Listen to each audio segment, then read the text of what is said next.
Welcome back dear students, అందరికీ నమస్కారం. మరి మనం కణం గురించి ఇంట్రడక్షన్ పార్ట్లోని ఎవరు కణాన్ని కనుక్కున్నారు, సజీవ కణం అంటే ఏంటి, నిర్జీవ కణం లివింగ్ సెల్ అంటే ఏంటి, నాన్ లివింగ్ సెల్ అంటే ఏంటి, ఇవన్నీ మనం స్టడీ చేసాం కదా. ఈ వీడియోలో అంటే మన ఇయర్స్ కూడా మనం మాట్లాడాలి. ఈ వీడియోలో ప్లాంట్ సెల్కి యానిమల్ సెల్కి ఉన్నటువంటి బేసిక్ డిఫరెన్స్తో పాటుగా సెల్ లోపల ఉన్నటువంటి పార్ట్స్ ఏవైతే ఉన్నాయో వాటి గురించి మనం తెలుసుకునే ప్రయత్నం చేద్దామండి. ఓకేనా. సాధారణంగా ఈ కణం అని చెప్పేసి మనం ఏదైతే పిలుస్తున్నామో, కణం అంటే సెల్ కదమ్మా. ఓకేనా, కణం అంటే సెల్ అన్నాం కదా. సో కొన్ని జీవులు ఏంటంటే సింగిల్ సెల్తో మాత్రమే ఏర్పడుతూ ఉంటాయి అన్నమాట. ఓకేనా, ఒకే కణంతో ఏర్పడుతూ ఉంటాయి. సో ఒకే కణంతో ఏర్పడినటువంటి జీవులు ఏవైతే ఉన్నాయో వాటిని ఏమంటాం అంటే ఏకకణ జీవులు అని చెప్పి మనం పిలుస్తాం. ఏమని పిలుస్తామండి? ఏకకణ జీవులు. అలా కాకుండా ఎక్కువ కణాలతో ఏర్పడితే, ఎక్కువ కణాలతో ఏర్పడితే దాన్ని మనం బహుకణ జీవి అని చెప్పేసి మనం పిలుస్తాం. ఏమని పిలుస్తామండి? వాటిని బహుకణ జీవి అని చెప్పేసి మనం పిలవడం జరుగుతుంది. దాన్ని ఇంగ్లీష్లో అయితే కనుక మల్టీ సెల్యులార్ ఆర్గానిజం అని చెప్పి పిలుస్తారు. ఏమని పిలుస్తారండి? మల్టీ సెల్యులార్ ఆర్గానిజం అని చెప్పి పిలవడం జరుగుతుంది అనమాట. అలా కాకుండా ఇప్పుడు మనకు వచ్చేసరికి అండి, ఇక్కడ కణాలు అనబడే ఏవైతే ఉన్నాయో మీకు ఆల్రెడీ తెలుసు.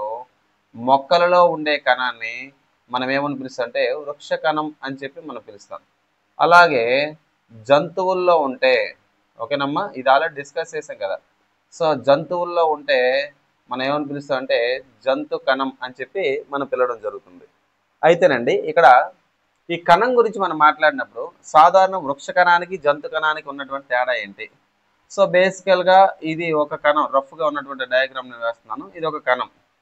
ఓకేనా. కణం లోపల మనకి ఈ మధ్యలో ఉన్నటువంటి భాగం ఏదైతే ఉందో, ఓకేనా, మధ్యలో ఉన్న భాగం ఏదైతే ఉందో దీన్ని మనం ఏమని పిలుస్తాం అంటే కేంద్రకం అని చెప్పి మనం పిలుస్తామండి. ఏమని పిలుస్తామండి?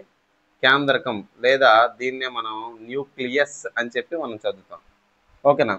ఈ న్యూక్లియస్ చుట్టూ కూడా ద్రవ పదార్థం ఉంటుంది. దీన్నే కదా పర్కుంజి అనే శాస్త్రవేత్త సైటోప్లాజం అనే దానికి మనకి ప్రోటోప్లాజం అని పేరు పెట్టాడు కదా. కణం లోపల ఉన్నటువంటి పదార్థాన్ని ఏమన్నాడు? దీన్ని జీవ పదార్థం అని చెప్పి, ఓకేనా, పర్కుంజి అని పిలుస్తున్నటువంటి ఒక సైంటిస్ట్ ఏం చేశాడంటే ఈ కణం లోపల ఉన్నటువంటి ఫ్లూయిడ్ పార్ట్ ఏదైతే ఉందో దీన్ని జీవ పదార్థం లేదా ప్రోటోప్లాజం అని చెప్పేసి చెప్పడం జరిగింది. తర్వాత రోజుల్లోనే ఇదే జీవ పదార్థం అనేది ఏదైతుందో దీనికి ఏమని పేరు పెట్టారంటే సైటోప్లాజం అని చెప్పి పేరు పెట్టడం జరిగింది. సైటోప్లాజం అంటే ఏంటంటే కణద్రవ్యం అని చెప్పి మనం పిలుస్తాం. ఏమని పిలుస్తామంటే సైటోప్లాజం అంటే కణద్రవ్యం అని చెప్పి మనం పిలవడం జరుగుతుంది. చాలా ఇంపార్టెంట్ బిట్ ఇక్కడ. వృక్ష కణంలో ఇవ్వండి, ఇది సాధారణంగా ఈ కణంలోని సైటోప్లాజంని ఆవరిస్తూ ఉన్న పొర ఏదైతుందో దీన్ని మనం ఏమంటే కణత్వచం అని చెప్పి మనం పిలుస్తాం. ఏమని పిలుస్తామంటే దీన్ని కణత్వచం అని చెప్పి పిలుస్తారు. సో దీన్నే మనం సెల్ మెంబరేన్ అని చెప్పి మనం పిలవచ్చు. ఏమని పిలవచ్చు అండి? సెల్ మెంబరేన్ అని చెప్పి పిలవచ్చు అనమాట. అయితే జంతు కణంలో యానిమల్ సెల్లో మాత్రమే సెల్ మెంబరేన్ ఉంటుంది. మరి ప్లాంట్ సెల్లో ఉండదని కాదు. ప్లాంట్ సెల్లో ఈ సెల్ మెంబరేన్తో పాటుగా కణత్వచంతో పాటు గుర్తుపెట్టుకోండి. ఈ ప్లాంట్ సెల్లో కణత్వచంతో పాటుగా పైన మరొక లేయర్ ఉంటుంది. దాన్ని ఏమంటారంటే కణకవచం అని చెప్పి చెప్పడం జరుగుతుందండి. ఏమని చెప్తామండి? కణకవచం. కణకవచం అంటే ఏంటంటే సెల్ వాల్ అని చెప్పి మనం పిలుస్తాం. ఏమని పిలుస్తామండి? సెల్ వాల్ అని చెప్పి మనం పిలుస్తాం. సో ఇక్కడ సెల్ మెంబ్రేన్, ఇక్కడికి వచ్చేసరికి సెల్ వాల్. ఓకేనా, రైట్. అయితే గుర్తుపెట్టుకోండి, చాలా మధ్యలో న్యూక్లియస్ ఉంది కదమ్మా. ఇక్కడ న్యూక్లియస్ చుట్టూ ఒకవేళ పొర ఉంటే గుర్తుపెట్టుకోండి, న్యూక్లియస్ చుట్టూ ఉన్నటువంటి ఈ పొరని ఏమని పిలుస్తామంటే మనం తెలుగులో కేంద్రక త్వచం అని చెప్పి మనం పిలుస్తాం. ఏమని పిలుస్తామండి? కేంద్రక త్వచం అని చెప్పి మనం పిలవడం జరుగుతుంది. కేంద్రక త్వచం అనే దాన్ని ఇంగ్లీష్లో ఏమంటారంటే న్యూక్లియర్ మెంబరేన్ అని చెప్పి పిలుస్తారు. ఏమని పిలుస్తారండి? న్యూక్లియర్ మెంబరేన్ అని చెప్పి మనం పిలవడం జరుగుతుంది. గమనిక, ఇక్కడ ఏ కణంలో అయితే, ఏ సెల్లో అయితే న్యూక్లియర్ మెంబరేన్ లేదా కేంద్రక త్వచం అనేది ఉంటుందో గుర్తుపెట్టుకోండి.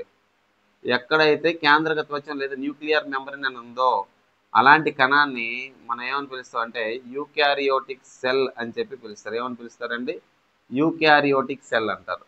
ఓకే, దాన్నే నిజ కేంద్రక కణం అని చెప్పి మనం పిలవడం జరుగుతుంది. ఏమని పిలుస్తారండి? నిజ కేంద్రక కణం అని చెప్పి మనం పిలవడం జరుగుతుంది.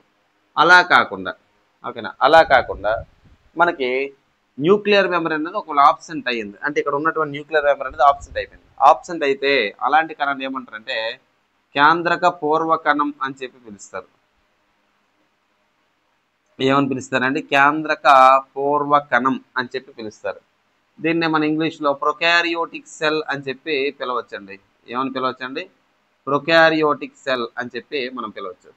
యూకారియోటిక్ సెల్కి వచ్చేసరికి ఎగ్జాంపుల్ వచ్చేసరికి మన హ్యూమన్ బీయింగ్స్లో ఉన్నటువంటి సెల్ లేదా యానిమల్స్ సెల్ తీసుకోవచ్చు.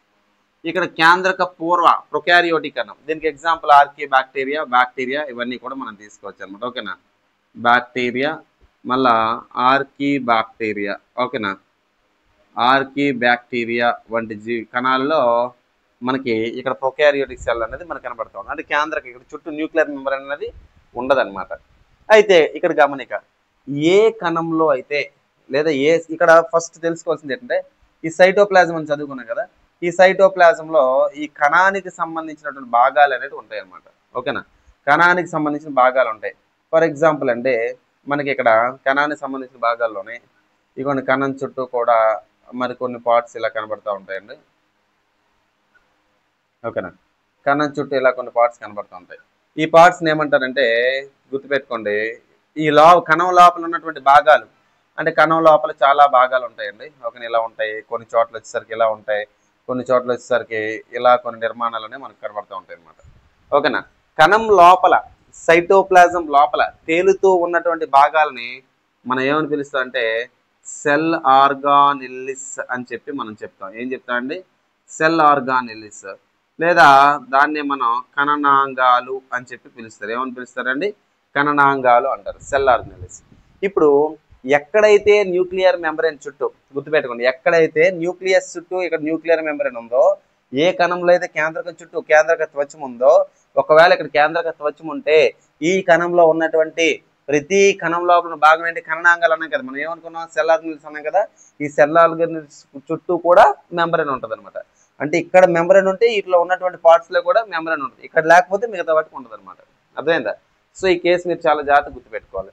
ఓకేనా? మరి ఇప్పుడు ఈ కణం అనేది ఏదైతే ఉందో అండి, ఓకేనా, కణం అనేది ఏదైతే ఉందో ఈ కణం లోపల ఉన్నటువంటి భాగాలు అంటే ఇప్పుడు మనం చెప్పుకున్నాం కదా, ఈ భాగాల మీద పూర్తిగా మనకు అవగాహన రావాలి. ఏ పార్ట్ ఏంటి, వాట్ ఈజ్ వాట్, దాని ఫంక్షన్ ఏంటి అనేది మనం తెలుసుకోవాలి. అది మన టెక్స్ట్ బుక్ లో ఏదైతే 9th క్లాస్ ఇచ్చాడో అది యాజ్ గా మనం నేర్చుకుంటే ఈజీగా క్వశ్చన్ అయితే మిస్ అవ్వకుండా ఉంటుంది అనమాట.